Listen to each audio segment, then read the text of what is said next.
دا سورة فیل د دې نه مخکې سورة همزه ذکر شو هغې کې بیان د خاسرینو او په دې کې بیان د اصحاب الفیل دی معنا د اشد خاسرین د ډېر سختو زیانکارانو بیان دی په دې سورة فیل هغه څوک دي اصحاب الفیل دي خاوندان د اتیانو چې هغې راغلي وو کعبه شریفه یې نړوله خیال کراله باقی دا صورت وی دا د قبیلې د ارحاساتو نه دی خیال کراله دا د قبیلې د ارحاساتو نه دی ارحاس څه ته ویلی شي سنگ بنیاد ته او دا صورت فیل سنگ بنیاد دی د څه دپاره د نبوت ته نبی علیه السلام دپاره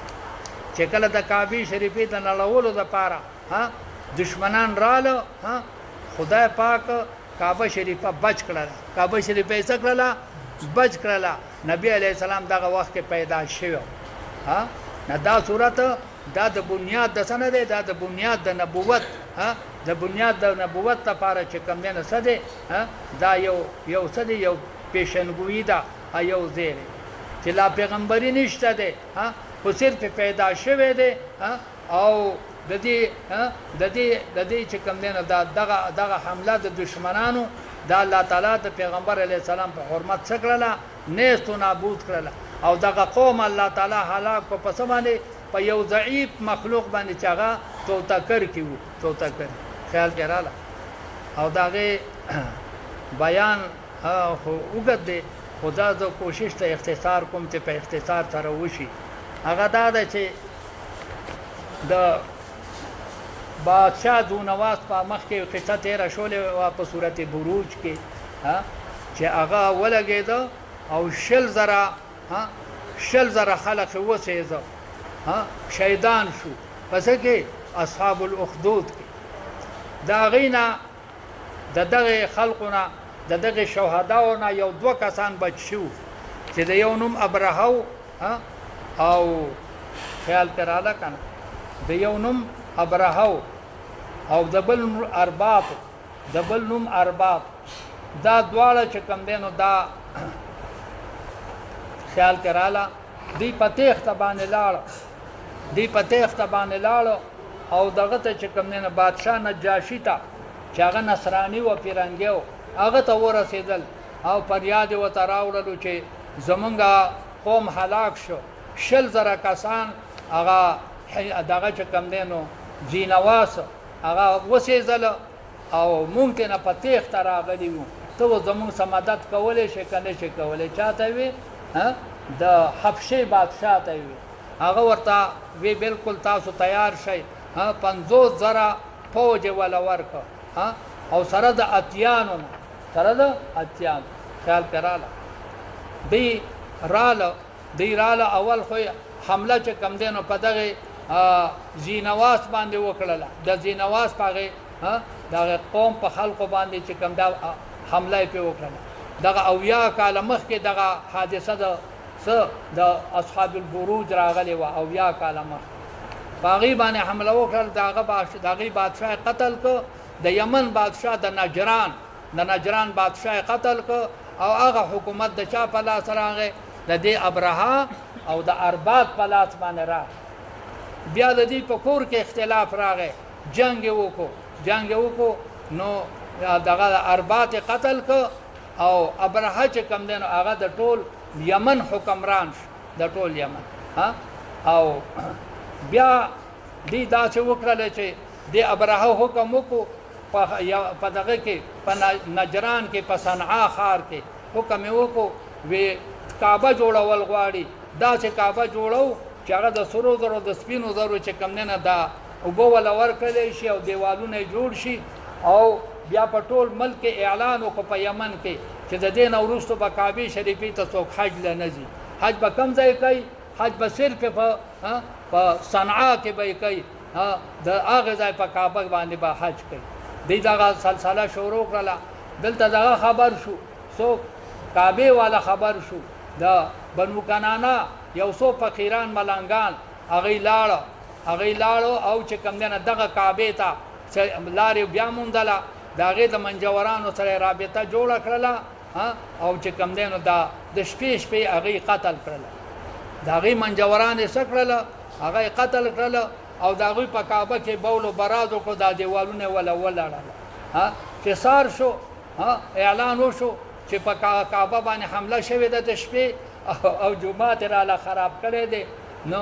بادشاه چې کوم دی نه معلومات وکړو چې دا څوک وې دا د مکې معظمې ملنګان راغلي وو او هغوی زموږ دا کعبه خرابه کړې ده نو بادشاه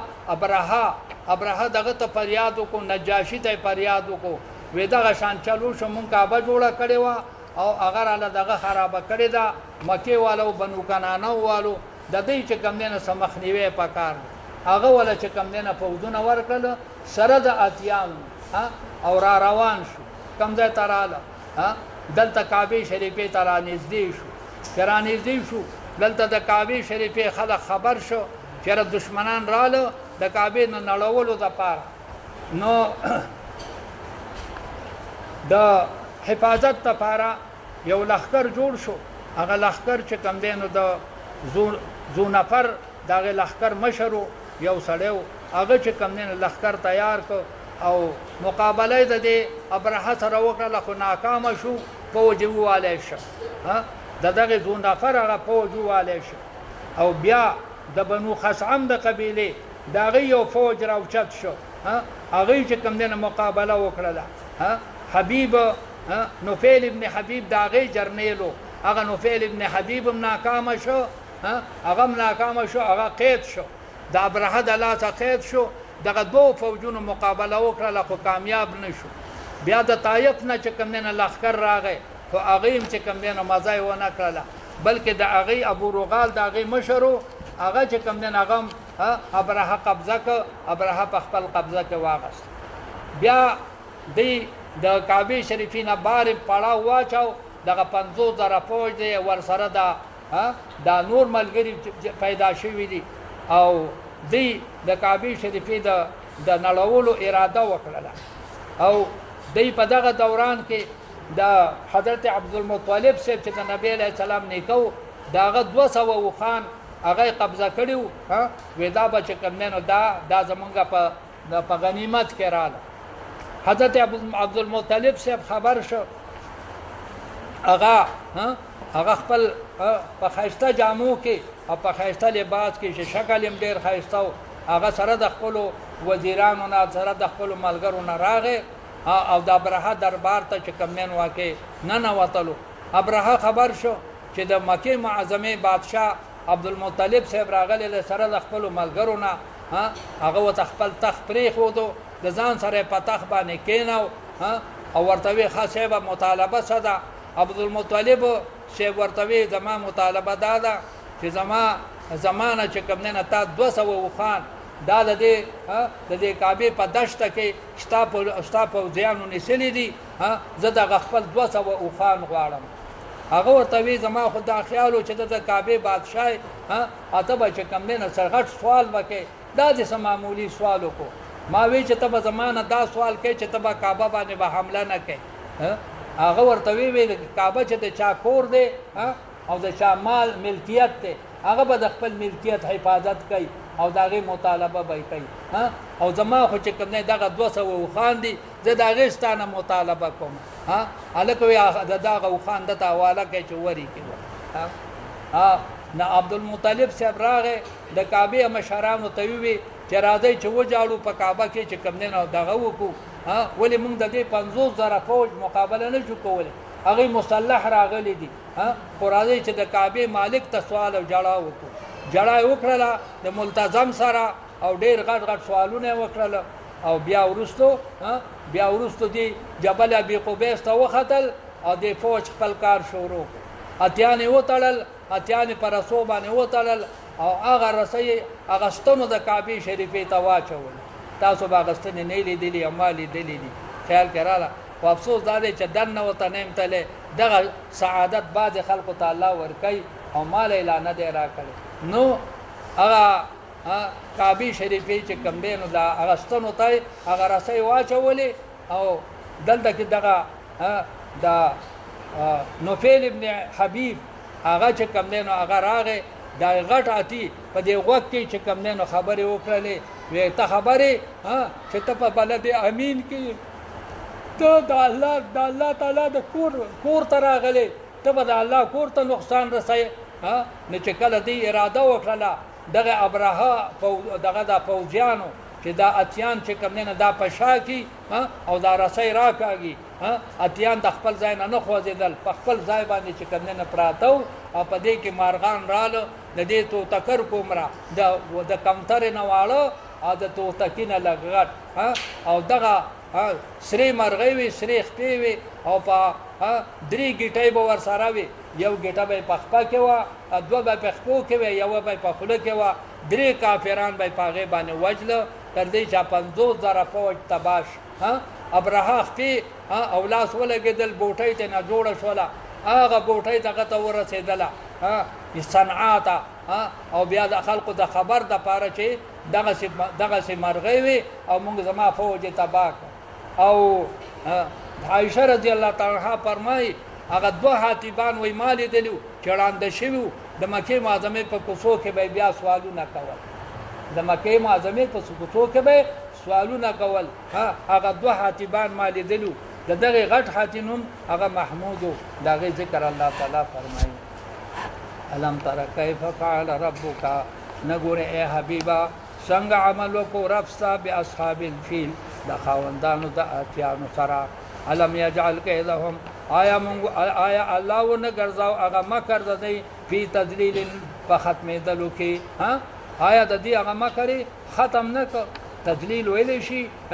دا گمراهی ته نامرادی ته وارسل علیهم الله را ولېږه په دوی باندې طیرن ابابیل مارغان د توتکر کو مارغان د څه د توتکر کو ابابیل جمع د ابیل دا وړې مرغۍ ته وایي ترمیهم چې ویشته به دغه خلک بحجارت من سجیل په ګټو د کودرو سره په ګټو د څه سره د کودري وړې وړې ګټۍ به وي فجعلهم دوی وګرځول کعصف ماکول په شان د خوراک خوړلی شوي په شان د هغه خوراک خوړلی شوي عصب چې کوم دی نه د بوسو ته ویلی شي ذو العصف والریحان فبأي آلاء ربکما تکذبان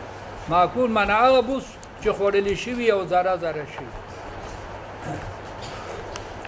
بسم الله الرحمن الرحیم لإلاف قریش إلافهم ربط د مخکې سره دا دی چې دا صورت فیل او صورت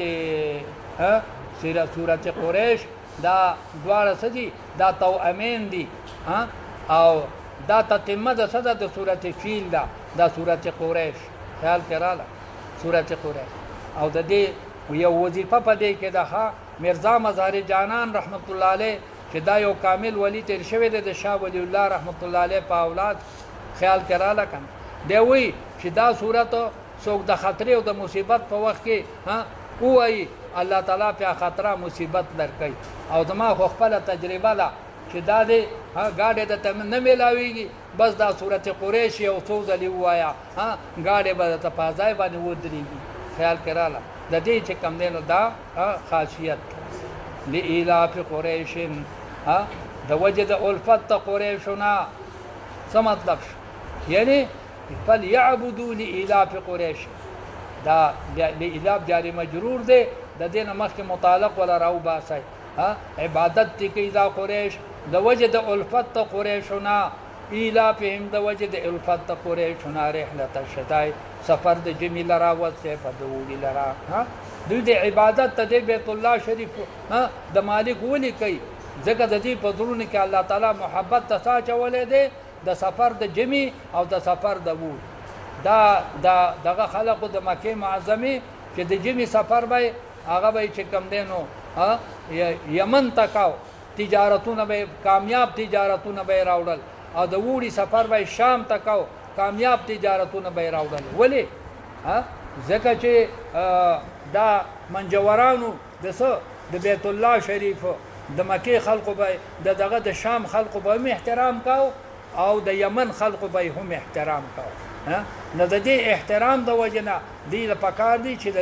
دې څه چلو کی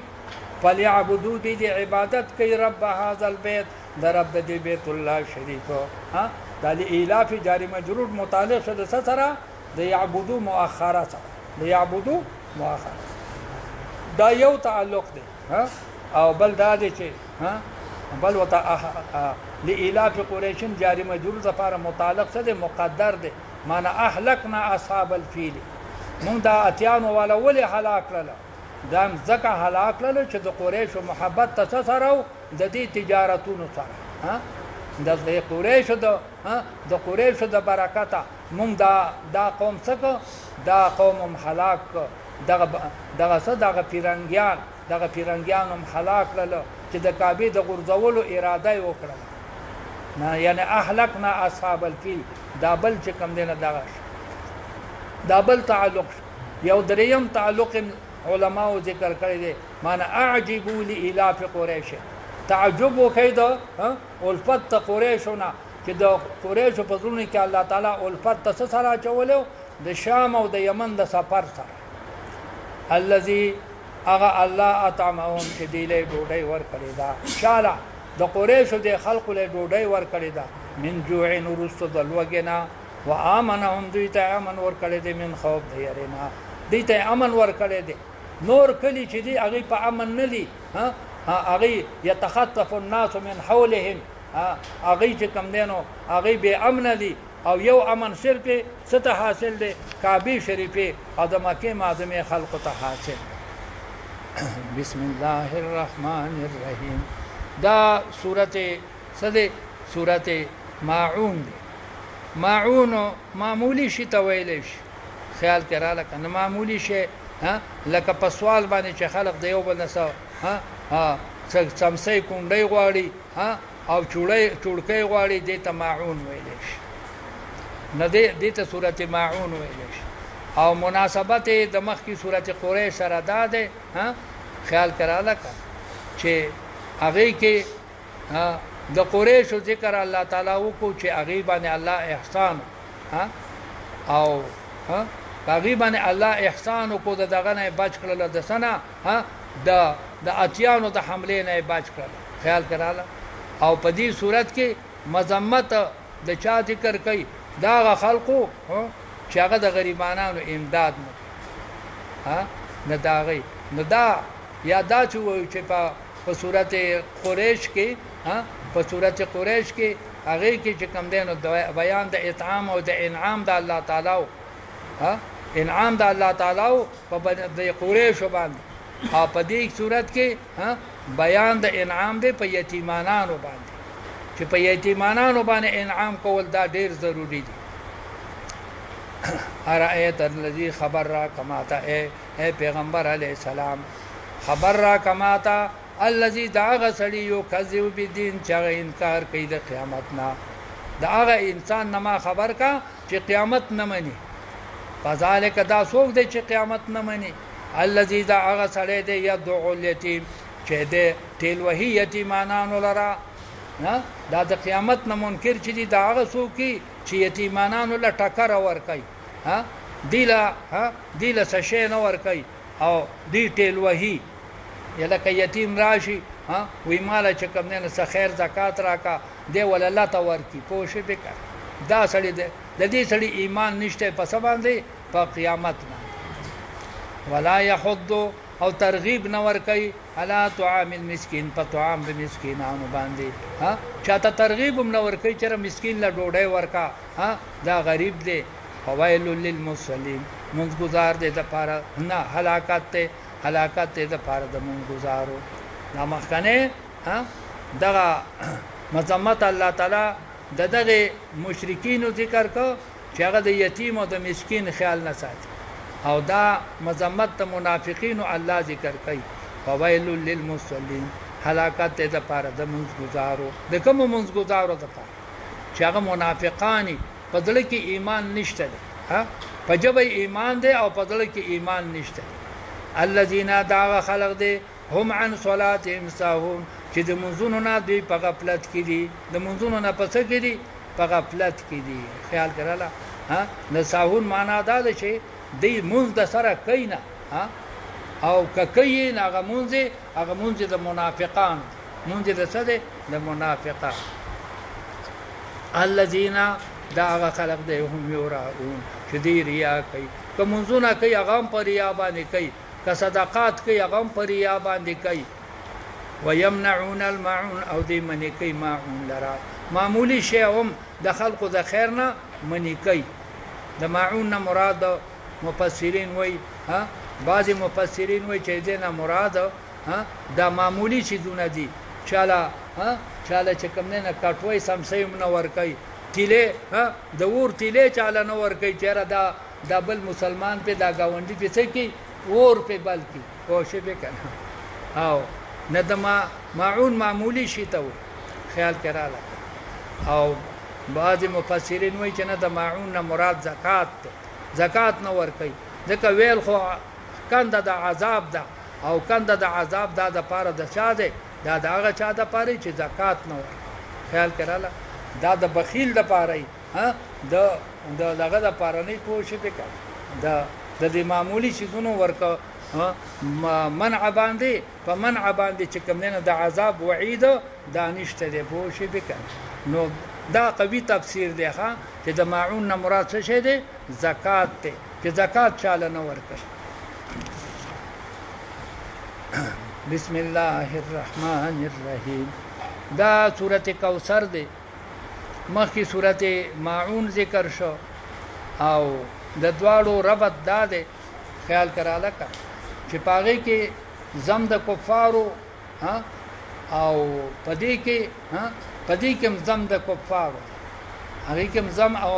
قباحت د کفارو الله ذکر کا او پدې کې قباحت د کفارو ذکر کوي او شان نزول دا ده چې د نبی علی السلام یو بچي وفات شو هغه بچي څوک حضرت ابراهیم د ماریه قبطیه رضی الله تعالی عنها بچو چې دی وفات شو نو ددنه نور معصومان مخکې وفات شو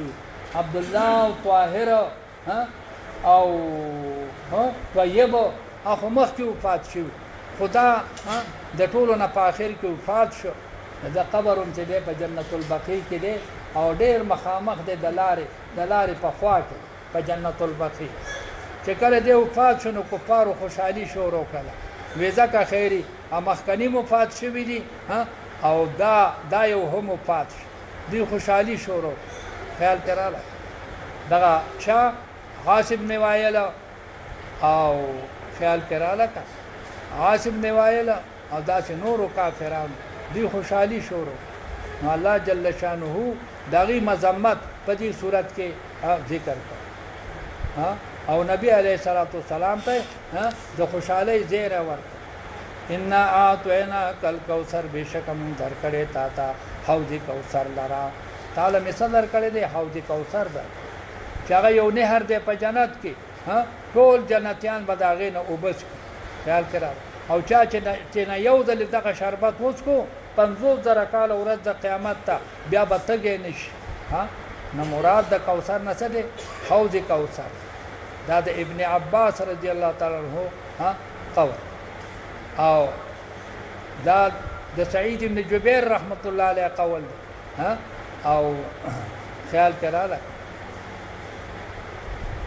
او په مذهب د چا باندې د ابن عباس رضی الله تعالی عنہ باندې د کوثر نه مراد خیر کثیر دی ما پیغمبره تعالی ما خیر کثیر در کړی دی خیر کثیر هغه څه دی علوم د نبوت دي ما تعالی خیر کثیر در کړی چې هغه علوم د نبوت کې شتا که یو بچی مړ شو دا ټول امت ستاسو دي بچیان دا ټول امت ستا بچیان دي چې چاته د قرآن پاک علوم حاصل شو د احادیث علوم متحاصل شو دا څه دي دا د نبی علیه السلام بچیان او دا دوه ترجمې دي چې د کوثر نه مراد یا حوض کوثر دی احادیث کې راځي چې حوض کوثر دا دومره لوی دی چې د دې شپېته میله مزل د دې په هر طرف باندې کېږي دا مربع دی په څلورو طرفونو باندې په هر طرف باندې شپېته میله مزل دی او په دې باندې دومره دا اوبه داسې دي چې تکې سپینې دي لکه د پیو په شانتې او خوږې داسې دي لکه د ګبین په شانتې او پیغمبران به په دې باندې ولاړي او هغه به تقسیم کوي دغه وګو تقسیم به کوي په دې تګو د سباندې په تګو د محشر باندې او نبی علیه الصلاۃ والسلام با هغه په دې ټولو پیغمبرانو باندې مشري او هغه ته بدای اختیاري دغه وبه تقسیمي او دغه وبه چې چا یو ځل وسکلي تر قیامت پورې تر دغه پورې د قیامت ورځې پورې بس شي بیا تګي بنشي یو ډله براشي نبی علیه السلام فرمایي نو غیبا نور اصحاب کرام او نور پیغمبران با هغه شړي نن زب आवाज وکما چې دا خو زما اصحاب دي دا خو زما دوستان دي دا ولې شړای هغه به وای یا رسول الله تا ته علم نشته دی چې دې ستانه ورستو شرک کړي دي ستانه ورستو دي مرتد شوی دي او نبی علیہ الصلوۃ والسلام به وای سحق لهم هلاکت دي دې لپاره چې مرتد شوی دي د دې لپاره د سي هلاکت هغه به واپس شي دغه سنه دغه واپس کړل شي دغه حوض نو الله فرمایي ان اعطینا کل کوثر بشک ما درکړې تا ته حوض کوثر وې د دې هغه دا کوزي او په دې باندې چې کومه لوټي پرتی اب دومره زیاتی لکه د اسمان د استور پس ولې لربک پس عبادت کوا د پاره در خپل بدني عبادت کوا وانحر او مالی عبادت کوا قربانی کوا ان شانک بشک دشمن ستا چې دی هو الابتر دا لنډې بوچې دی ستا دشمن هغه ابتر دی هغه لنډې بوچې دی خیال کړه دی نبی علیہ السلام ته ابتر وي ابتر معنا دا چې زنه ورستو بچی پاتې نشو نه د پیغمبري سلسله ختم شو الله فرمایي ته ابتر نه صادق دشمن څه دی دا لنډې بوچې دی د نسل به پاتې نشي لکه د عمرو ابن عاص وې داغه نسل بیا پاتې نشو خیال کړه او بعضی وی چې د دینه مراد کعب ابن اشرف ته څوک وی دا عاص ابن وائل دی او څوک وی دا عقبه ابن ابي معيط ته عقبه ابن ابي معيط بسم الله الرحمن الرحيم قل يا ايها الكافرون مخکې سورته کوثر ذکر شو او دا سورته کافرین د دوالو مناسبت دا ده چې په هغه کې پسوال لربک د مانزه حکم دی او په دې سورته کافرین کې هم د عبادت حکم دی چاته نبی علیه السلام شان نزول دا ده چې کافرانو مشران لکه ولید ابن مغیره اسود ابن مطلب امیہ ابن خلف دا مشران رالو نبی علیہ السلام ته ایو درې خبرې وته وړاندې کړې وی تا سره مونږه دا درې خبرو باندې فیصله کو یا خدا سے کوا چې یو کال به مونږ ستاسو خدای عبادت کو او یو کال به ته زمونږ د خدای عبادت کو کپدې دې سمې ناراضي نبیا کته مال غواړي څومره مال غواړي چې موږ د مال درکو خو ته د دعوت نه غلې او کته دی بیان غواړي چې تاسو څومره خوخي موږ طالب بیان درکو خو ته د دینه چې کوم نه څه خطا دغه واو او څلورم پیشکش وته دا وکړو چې ته زمون په دې معبودانو باندې په دې خدایانو باندې صرف لاس قدر کېدوا د شفقت لاس به کېدوا نمون بیا ست دعوت منو او پاغه باندې بابونګه ایمان راوړي د دې دریو څلورو مطالبون ورستو نبی علیہ السلام باندې دا صورت نازل شو قلت وتو اے حبیبا یا ایها الکافرون اے کافرانو لا اعبد ما تعبدون ز عبادت کوما داغه تدونو چې تاسو عبادت کوئ ولا انتم عابدون او نه تاسو عبادت کوونکی ما اعبد داغه الله چې عبادت کوم ولا انا عابد نز عبادت کوونکی ما عبدتم داغه تدونو چې تاسو عبادت کوئ ولا انتم عابدون انا تاسو عبادت کوونکی ما اعبد داغه الله چې عبادت کوم لکم دینکم ولی دین تاسو له دین تاسو د مال رفین تاسو د دا صورت دا منسوخ شوه تلاوت باقی ده معنی منسوخ ده چې کله د جهاد حکم شو بیا دا مصالحت ختم شوخه چې لا اعبد ما تعبدون ولا انتم عابدون. ها بیا د جهاد حکم وشو، دا صورت څه شو؟ دا